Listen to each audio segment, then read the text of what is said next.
औज़ुबिल्लाहि मिनश्शैतानिर्रजीम बिस्मिल्लाहिर्रहमानिर्रहीम लइन शकरतुम लाज़ीदन्नकुम। अल्लाह बारिक ताला का फरमाना, अगर तुम शुक्र करोगे तो मैं तुम्हें और ज़्यादा दूंगा।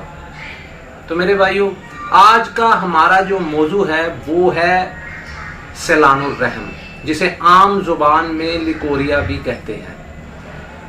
ये जो मैं नुस्खा आपको बताने जा रहा हूँ, ये अक्सीर दर्जे का इसका रिजल्ट है, बहुत ज़बरदस्त है। कलील अज्जा हैं कि आपने गेरी लेनी है, ये मट्टी सुरख मट्टी की तरह होती है, गेरी और कत्था सफ़ेद, इन दोनों को बराबर वज़न आप पीस लें।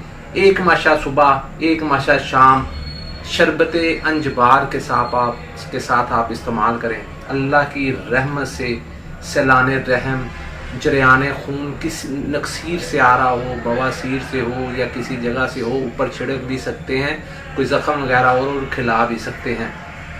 बहुत अच्छा असर है। लेकिन सैलानुर रहम, इनकी वजूहात के ऊपर आपने नज़र डालनी है। ये हाबस नुस्खा है, रोकने वाला, ये आपने जहन में रखना है।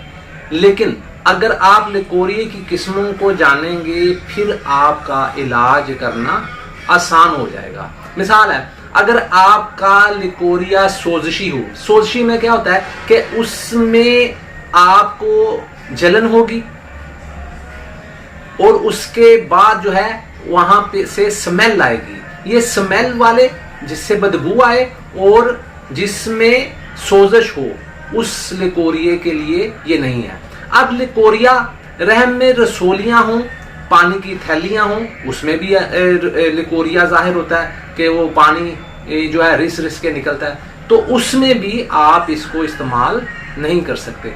लिकोरिया की जितनी भी किस्में हैं, ये सिर्फ सादा लिकोरिया जो होता है उसके लिए आपने इस्तेमाल करना है। अगर आपके रहम में सोजिश की वजह से ये पानी आता है तो उस पे आप इसको इस्तेमाल कर सकते हैं। लिकोरिया की किस्मों को समझते हुए आप इसको इस्तेमाल करें। सादा लिकोरिया जो है वो अल्लाह के फजल से इससे बहुत ज़बरदस्त और जल्दी ठीक होता है। सोशी लिकोरिया का नुस्खा भी हम आपको इंशाअल्लाह ताला अगली वीडियो में शेयर करेंगे।